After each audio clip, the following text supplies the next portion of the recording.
We have this story that was posted today to r/conservative from an individual, and maybe this is not true, but I think the story is more likely to be true than not. But again, take it with a grain of salt. This guy says, this is how you lose the average vote. It's Cartridge Crusader 23, a top poster on the conservative subreddit. He said, the leftists who are now attacking anyone who owns a Tesla are starting to affect people I actually know. Yep. A friend's father has owned a Tesla for years, long before all this Elon Musk hysteria kicked off. And he's definitely not someone I describe as a MAGA Republican by any stretch. He's a kind, older guy, an Air Force veteran who now flies for Southwest Airlines.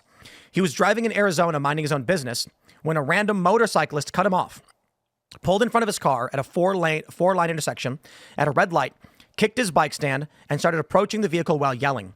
That's when my friend's dad pulled his handgun to deter the guy from attacking his car. Wow. The gentleman then proceeded to pull out his phone, record the vehicle, and prevented him from leaving the intersection when the lights turned green. He goes on to tell the story. Basically, there's no escalation of conflict, no escalation of violence. It's a crazy story. He says that the man didn't want to press charges on the guy on the motorbike. Many people in the Reddit are advocating that he do this. Two things I want to mention in this. In the first, the obvious, most of the stories that we're hearing about the Tesla attacks, this is this is the tip of the needle. This is the tip of the iceberg. Yep. Most of the people who are having this happen to them, they're probably not recording the videos and posting it. They're probably just sitting there dumbfounded, like, I can't believe someone threw a rocket in my car. Yeah. The other thing to point out is this guy, according to the story, pulled a gun. And if these leftists keep up their attacks, some have been mass shootings. The guy in Vegas with a rifle fired into the air at the building, and then into vehicles before throwing firebombs. Someone is going to get seriously hurt. The left does not care. This is what my concern is, because the right is not calling for this, not advocating for it. And even on shows like this, we keep saying, please, you do not want the violence. That's right. Mm-hmm. And as we've talked about the escalation of unrest throughout the past 7 years, most of the people that I've brought on mention this. You do not want civil war. You do not want the unrest. People don't understand how bad it really can get. They think it's like movies. Right. People think war is this faraway land, and they need to look at what happened in Aleppo when a normal city. What's Aleppo? Honestly, I don't know. Yeah, Gary. This city, the photos from Aleppo. It is funny that this is. It is kind of funny that this is a great example of this, and Gary Johnson didn't know. Yeah. Everybody. But just to clarify, the photos of Aleppo, of this beautiful town, normal shopping district, cars and fountains, and then you do a side-by-side, and it's rubble and ash. Sorry, go ahead, Phil, please. Well, just the people that talk about,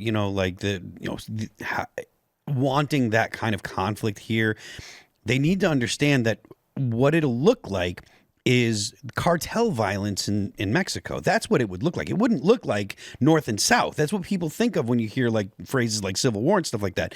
They think that it would be, somehow they'd be insulated. It wasn't particularly nice either. No, it wasn't at all. 100%. And I don't mean to minimize that, but it'll look like, it'll look like cartel violence. It'll look like you find out that your cousin, his body was found in a landfill, brutally tortured. So one of the reasons I wrote my last book, The White Pill, which is about the story of the rise and fall of the Soviet Union, is I'm very disturbed, and I'm sure everyone here agrees, with the fact that war victories are glorified, but when you have a war victory that's peaceful, it's kind of like, that was kind of cool. Yeah. And it's like, isn't it better that the Cold War ended peacefully? Absolutely. And everyone kind of went home and things didn't work out that well for Russia, as opposed to like invasions, thousands of civilians killed, people made orphans, dismembered, maimed, and so forth, like World War I and World War II. And I thought it was just very sad that story isn't told, and this happened within, our lifetimes.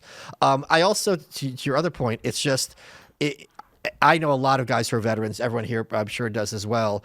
And they do not ever think this stuff is like, more war. Yeah. I had Meghan McCain on my show, obviously John McCain's daughter. She's as hawkish as you get. And she's like, she's besties with Tulsi now. And she says, I've changed my opinion on war. Even though she still supports, what's going on in Israel and Ukraine. I go, what do you mean? She goes, because my brothers have all deployed. And now they're like the most anti-war people ever. And they're like, they'll do anything to avoid war. She goes, when I hear from them, she's like, I know this means something. And when you talk to all of us who talk to veterans, they don't, when they talk about people they've killed, they're not like, hell yeah. Like some of them are, maybe that's a bit of like pride. But then on some level, everyone who talks about this, it's not easy on just an animal level. I've been told it's disrespectful to bring up in the presence. depending on who and That it, what. and again, I'm not a veteran. I don't know. I grew up next to a military base, so I saw a lot of people who were deployed and come back, and the majority of them don't come back the same. Like Yeah, they're of psychologically course. It's messed up. just I a knew, given. you know, there's suicides and drinking, drugs, and all this stuff. Obviously, some come back and they can live in PTSD. the real life. They can manage a Let's sort look of at it this balanced way. life. Do you think you would be fine if you had to just kill rabid dogs? Right. No. Like, you know the dog has to be put down. It's not a human being.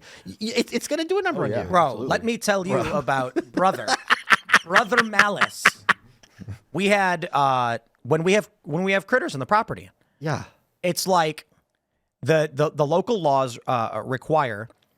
My understanding is that if there's a raccoon on the property, it has to be put down because of the rabies vector. How many people actually want? You know what? Let's not even go there. How many people actually wanted to kill and slaughter the chickens to eat them? Right. It's remarkable to me how very few people don't even want to do that. Right. Now, I got to be honest. I'd have no problem going to a farm and saying, I got one of my chickens from Chicken City. It is food. Sure. We joke around about them, but they're there for a reason. Largely, they're not broilers or layers, so we don't really eat them. But we did eat the roosters. But I'll eat an animal. I'll deal with that. I don't think, I think a lot of people, especially these young leftists, they haven't lost anybody. A lot of them haven't. When I was younger, I had a few people in my neighborhood who died. And when I was a teenager, and it was a crazy feeling, like that dude is just gone, just doesn't exist anymore. But I think most young people don't experience this. And then what was really, really crazy to me was, as I started getting older, as most people already know, and who are older than me, people start dying more and more and more. I asked Roseanne about that in this show. Yeah. Yeah. So It's not fun. hearing on Facebook that a guy that I used to skateboard with died, Yeah. and we don't know how. He just died suddenly one night on Thanksgiving. Went to bed and didn't wake up. And it's like, that dude's just gone? Yeah. So there's a lot of younger people who have experienced less death. And then I think for the older people who tend to be more experienced dealing with conflict crisis, this is why I think a lot of the young leftists are so gung-ho on violence. They're, for one, the young guys are either bored, faithless, or full of testosterone, and they haven't seen it. And then when they get older and they watch a bullet fly through the head of their best friend while they're at war, it changes their perspective on things when they come home. And leftists in America were rewarded for their violence just a few years ago. And to this day. They're cheered for on Yeah, TV. yeah. Yep. So, but I got to counter this because there's a story I saw recently which has been haunting me for weeks. So there was this mom, I don't remember where it is. I saw this, it's a YouTube, one of these true crime things. A mom had two kids, two teenagers. One was like, let's say 13, one was like 17. The 13-year-old was only allowed to sleep in this little, not even a cubicle under the stairs. He was forced to sit with his hands on his head for hours with motion detectors. If he moved at all, they threw him in an ice bath for hours. He had no body fat. The only food he was allowed to eat was bread with like the hottest hot sauce. And they just tortured this kid, and then eventually it was an end to him. And I read this story, and I'm not a tough person. I'm not pretending to be a tough person. I'm probably the least tough person in this room. I knew with every fiber of my being that I would have no problem terminating the mom and the other kid, and wouldn't even think about it. It would be like flushing the toilet. And this kind of disturbed me because I also agree with these, like the soldiers, do this. They're haunted. I'm like, how do I know? And I put in my support group, malice.locals.com, and one of my supporters goes, at a certain level, it's like caveman brain. Like children are threatened. Here comes a lion. It's just a threat. But here's something else. What this made me realize is that when we talk about evil in this country, there's two types. There's the kind of thing like I robbed a bank, I'm a murderer, I assaulted a woman, which we could all understand the logic there. I hate this person, now he's gone. I want money in this bank, I have it. But stuff like this, where it makes no sense, things that are being done to kids, we hear these people, CNN producers getting arrested for videos of children. I'm not even This going to has get to into stop. This has to But it's stop. also like, this is a kind of evil that is completely alien. It's very fundamentally different from someone who's even just like an armed robber. Yeah. My concern always comes down to structures of government, in why I want to just say, look, I think the best outcome we have is calm and collected law enforcement, or whatever form that takes. Be a Sure, community, security, yeah. apprehending those parents without anyone dying. Now, you, by all means, call them evil, demand retribution in whatever form it takes, but apprehending them, exposing what they've done, making sure everyone understands the punishment for doing such a thing. But my concern always comes back to, when we glorify vigilante justice, the reason why we don't is not because we are some whiny babies. It's because vigilantes, they beat innocent people. Sure. They get it wrong. And so you encounter a scenario where you go into a house and there's a kid being tortured and you see a man, standing in the living room, and then you say, and you attack him. And it turns out that was the neighbor who just showed up hearing the kid's cries and went to say. So it's. But in this case, I mean, there's text messages going back. This is not. But I'm saying that goes to law enforcement. What I'm saying he is. died. Like the mom called the cops and was like, "Oh, he's not waking up." So she was just that insane. No, she wasn't insane, but she has a dead kid on her hands. What is she going to do?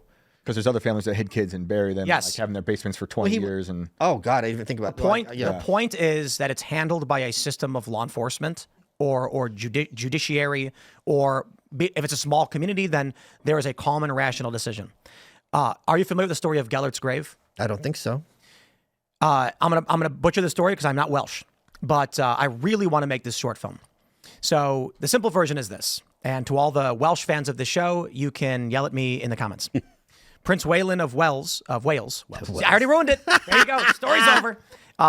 His son in his crib in his house, and he decides. With the dog, with the wolfhound. He leaves his. Let me. I'll just tell the story. I thought this is Ireland. I'm pretty sure it was Wales. Isn't the whole story the Irish wolfhound?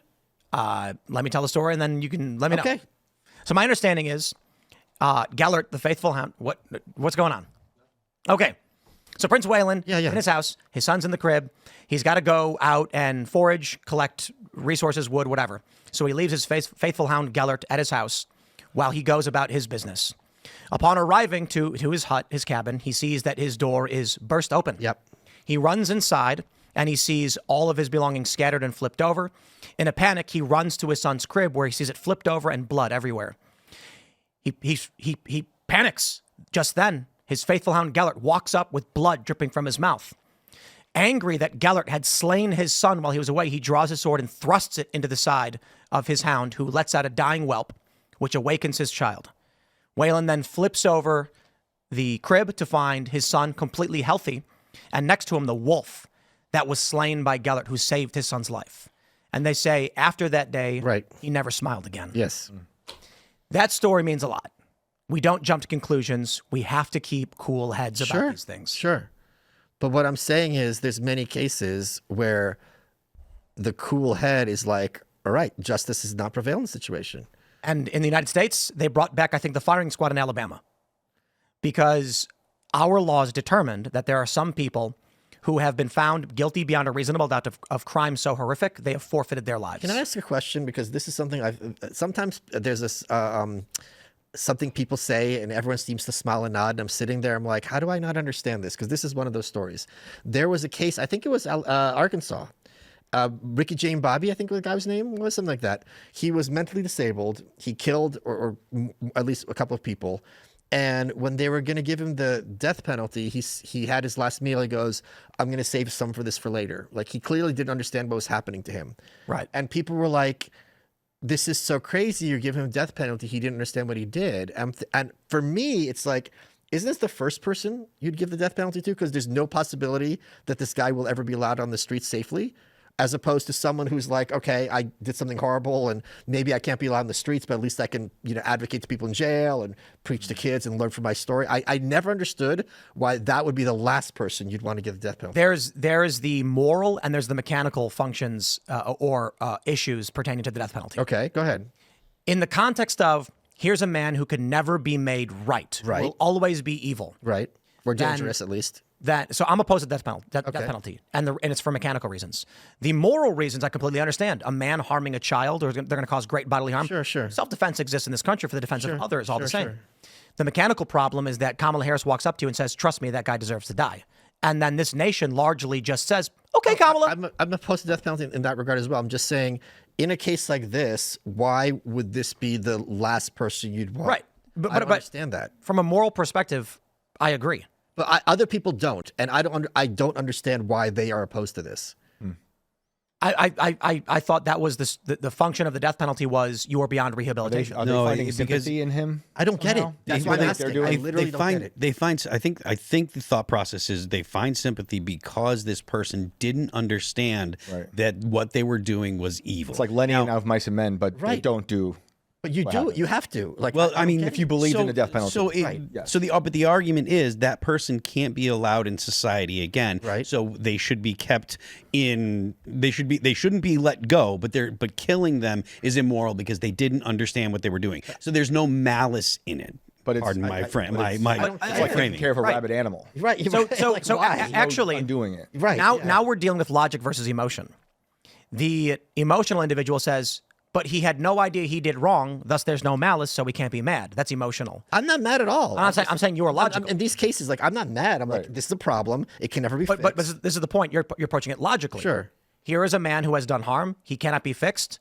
Unfortunately, this is not it is dispassionate that this man faces right. the death penalty. I'm not at all gleeful. My point is the people who are upset about it are approaching it emotionally, saying he didn't know he did bad, so we can't. It's an emotional reaction. It's illogical. Okay, I'm glad you're with me because it makes no sense to me and I've never understood it. Thanks for checking out this clip from Timcast IRL. Make sure to watch the show live Monday through Friday at 8 p.m. Subscribe to this channel, and we will see you all there.